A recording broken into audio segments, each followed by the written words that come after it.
اور ختم القرآن میں بھی شریک ہوا وہاں. یہ میرے محلے کی مسجد ہے،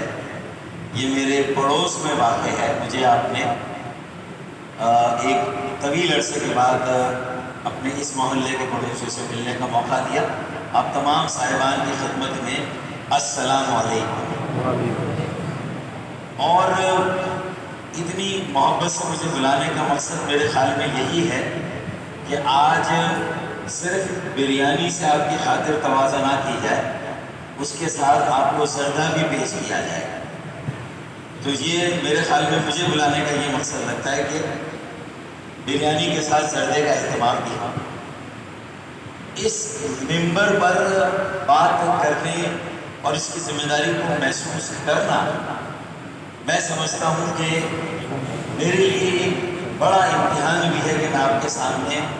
بات کروں، کیونکہ جس ممبر کے آپ لوگ امین اور امانت دار ہیں، میں اس مکتب کا خود کو طفل مکتب سمجھتا ہوں، کیونکہ مجھے بھی اپنے فہم کو بہتر بنانا ہے. مذہب اور دین کے حوالے سے بہت ساری باتوں کو اپنی عملی زندگی میں مجھے بھی نافذ کرنا ہے، اور مجھ سے یہ توقع رکھی جائے کہ میں یہاں پر کوئی بہت ایمان افروز گفتگو کروں تو یہ اور زیادہ بھاری ذمہ داری ہے جو میرے کاندھوں پر ڈال دی گئی ہے. اب یہ میرے ساتھ 25 سال کی رفاقت اور دوستی کو اس طرح ادا کیا ہے، مولانا جعفر تھانوی صاحب سے میں یہ توقع نہیں کرتا تھا. بہرحال اللہ تعالیٰ نے جو مجھے سعادت دی، جس قابل بنایا، میں آپ کے سامنے کچھ باتیں گوش گزار کروں گا. اور اس میں سب سے پہلی بات تو یہ کہ یہ آخری اشرہ ہے اور رمضان المبارک بالکل اپنے آخری ایام میں ہے اور عید کی آمد ہے. ایک طرف عید کی آنے کی خوشی ہے تو دوسری طرف رمضان المبارک کے جانے کا صدمہ بھی ہے، غم بھی ہے. لیکن ہم اللہ تعالیٰ کے چونکہ ہر حال میں شکر گزار ہیں کہ اس نے ہمیں اتنی زندگی دی اور مہلت دی کہ بہرحال یہ رمضان بھی ہم نے دیکھ لیا. اس کا جتنا ہم شکر ادا کریں کم ہے، اور اس سے دعا کو ہے کہ اللہ تعالیٰ ہمیں اس طرح کی سعادت اور اس طرح کی ساعتیں اور اس طرح کی گھڑیاں آگے بھی نصیب کریں، اور ہمیں یہ بھی توفیق دے کہ یہ 12 مہینوں میں سے ایک مہینہ اتنا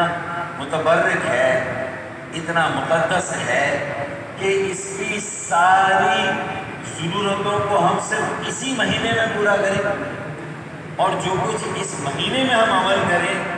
باقی 11 مہینوں میں ہم اس کو بھلا دیں. تو یہ رمضان المبارک کی، اس کے تقدس کی یہ اسپرٹ، اس کی روح اور اس کی فکر نہیں ہے. ہم نے جو کچھ بھی سمجھا ہے، سیکھا ہے اور عمل کیا ہے، اسے ہماری کوشش ہونی چاہیے کہ ہم اسے اپنے بقایا 11 مہینوں میں اور جو بقایا زندگی ہے اس میں بھی اسی روح کے ساتھ، اسی سوچ کے ساتھ اور اسی فکر کے ساتھ بقایا 11 مہینوں میں بھی ہم اس پر عمل پیرا ہوں. تب تو اس کا حق ادا ہوتا ہے. ورنہ رمضان نے جو کچھ سکھایا ہے، جو ہمارا گواہ بنے گا روز محشر، قرآن مجید، فرقان حمید اور رمضان کا مقدس اور مبارک مہینہ ہمارے عمل کی گواہی دے گا. تو پھر ہم اگر اس کی روح کو بقایا 11 مہینوں میں یاد نہ رکھیں تو میں سمجھتا ہوں کہ ہم اپنے ساتھ زیادتی کریں گے. تو پہلی بات تو ہمیں اس کی روح کو سمجھنا ہے. تو پہلی بات تو یہ ہے. دوسری بات، یہ پورا مہینہ اس بات کا اندیا تھا، ہمارا یہ ایمان ہے کہ اللہ تعالیٰ کا عرش بھی پہلے آسمان پر آ جاتا ہے. جنت کے دروازے کھول دیے جاتے ہیں، دوزخ کے دروازے بند کر دیے جاتے ہیں، اور یہی وہ اللہ تعالیٰ کی نعمت ہے، رحمت ہے، جو شاید ہم آخری امت ہے اور سب سے محبوب امت ہے جن کے لیے یہ اہتمام کیا گیا. ورنہ اس سے پہلے کی امت کے لیے یہ اہتمام نہیں تھا. ان کے روزے ہم سے زیادہ مشقت والے، ہمارے یعنی افطار سے افطار تک کے روزے تھے، ہمارے یہاں سحری بھی ہے اور افطار بھی ہے،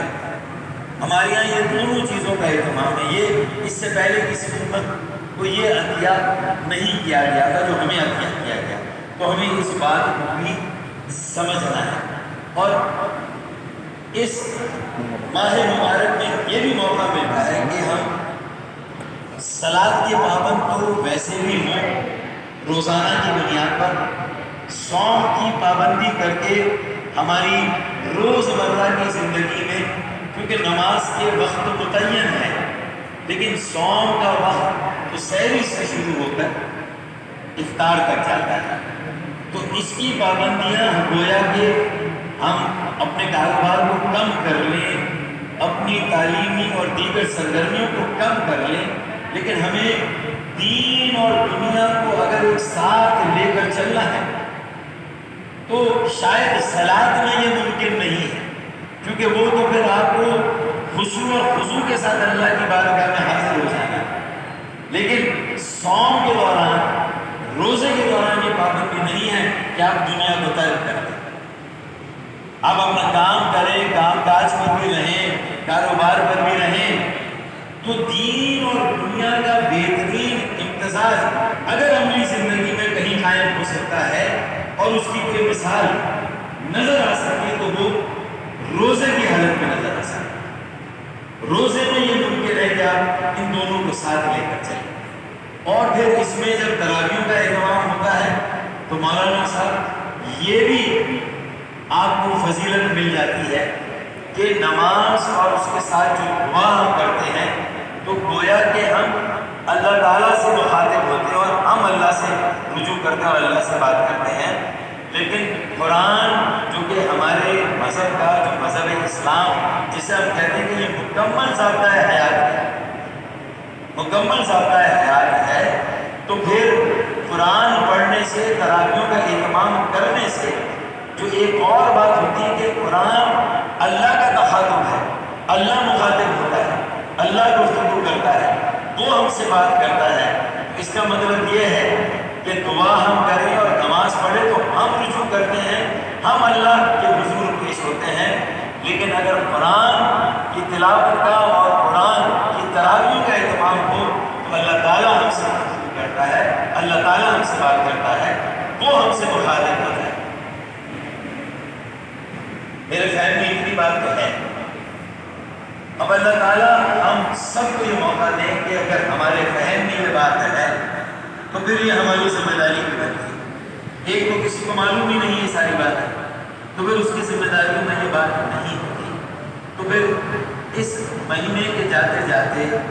جو لیلۃ القدر کی راتیں آئی ہیں جس میں ہمیں اِنَّا أَنزَلْنَاهُ فِي لَيْلَةِ الْقَدْرِ وَمَا أَدْرَاكَ مَا لَيْلَةُ الْقَدْرِ، جب فرشتے نازل ہوتے ہیں، فرشتے اترتے ہیں اور صرف رمضان کی نیکیوں کا آڈٹ اور اکاؤنٹ نہیں ہوتا حساب کتاب، بلکہ میرے نزدیک، میرے فہم میں وہ پورے سال بھر کی جو ہمارے اعمال ہیں اس کا آڈٹ ان راتوں میں ہوتا ہے۔ اسی لیے اگر ان راتوں کو ہم نوافل کا اہتمام کر لیں، سجدہ اور سجود کا اہتمام کر لیں تو وہ پورے سال بھر میں جو گیپ دیا گیا ہے، جو کمی بیشی رہ گئی ہے، یا رمضان کے روزوں میں کوئی کمی بیشی رہ گئی ہے تو اس کو ان راتوں میں پور کیا جا سکتا ہے۔ اور آپ نے الحمدللہ 8 قرآن مجید یہاں پر ان کا اہتمام کیا، تراویح کا ختم کیا، تو اللہ تعالیٰ آپ کو اس کا اجر دے، آپ کی توفیقات میں بھی اضافہ کرے، اور یہ جو روزے اور صیام کی میں نے بات کی کہ جس میں دین اور دنیا کا امتزاج ہے، تو اللہ تعالیٰ ہمیں اس قابل بھی کرے کہ دین کے فہم کو بہتر اور آسان بنا کر ہم عام لوگوں تک بھی پہنچا سکیں، اس میں پیچیدگیوں کو کم سے کم کر سکیں، اس میں جہاں اگر اختلافی باتیں ہیں تو ان کو کرنے کے لیے کہیں اجماع کا اہتمام ہو سکے، فقہا کا اہتمام ہو سکے تو ہم اس کا اہتمام بھی کریں، اور ہر حال میں جو صہیونی سازشیں ہیں، عالمی سازشیں ہیں، ان کو بھی سمجھ کر بہتر سے بہتر اتحاد بین المسلمین کو قائم کرنے کا اہتمام بھی کر سکتے ہیں۔ اور اگر ہم یہ کریں گے تو میں سمجھتا ہوں کہ ہم مذہب اسلام کی جو روح ہے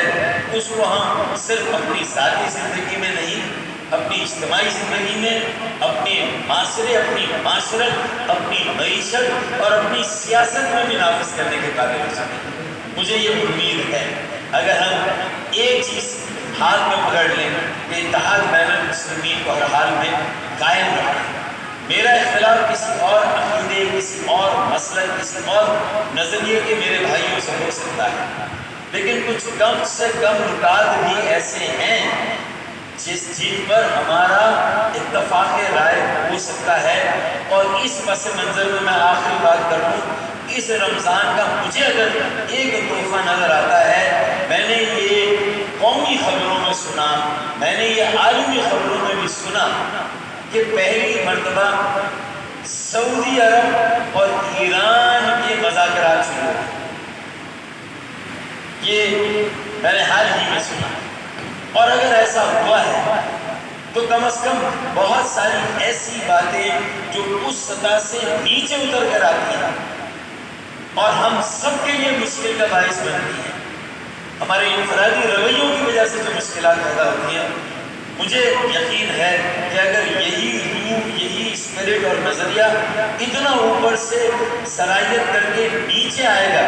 گلیوں میں، محلوں میں آئے گا،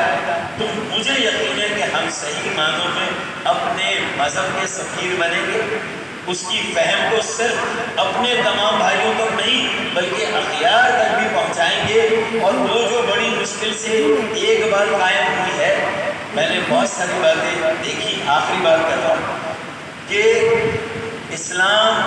یورپ اور امریکہ میں سب سے تیزی سے پھیلنے والا مذہب ہے، تو مبالغہ میرے کسی عمل سے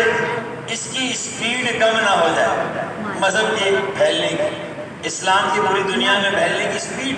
کم نہ ہو جائے کہیں میرے کسی عمل سے۔ مجھے اس بات کا لحاظ کرنا ہے، اس بات کا خیال رکھنا ہے، اور سنت نبوی میں سے وہ باتیں جو لوگوں کے دلوں کو جیتنے اور لوگوں کے دلوں کو جوڑنے کی ہے، نفاق کو کم کرنے اور ختم کرنے کی ہے، میں اس مذہب کا داعی بن جاؤں، میں اس مذہب کا سفیر بن جاؤں۔ اللہ تعالیٰ مجھ سے یہ کام لے لیں، رمضان مبارک کی اس بہترین رات میں ہماری یہ دعا اللہ تعالیٰ قبول کرے، اور ہمیں بھی پوری دنیا سے مکالمے کے ذریعے، گفتگو کے ذریعے، پیار اور محبت کے ذریعے، امن اور آشتی کے پیغام کے ذریعے پوری دنیا کو ہم جیت سکتے ہیں، مسخر کر سکتے ہیں، کیونکہ وہاں تک تو اسلام گیا ہی نہیں، ہمارا کردار گیا ہی نہیں، ہمارا افکار گیا ہی نہیں، تو کاش ہم یہ وہاں پہنچا سکیں، انہیں پورا موقع دے سکیں کہ وہ سمجھے اور اس کے بعد وہ فیصلہ کرے کہ کیا صحیح ہے کیا غلط ہے، اور جو صحیح ہے اس پر ہم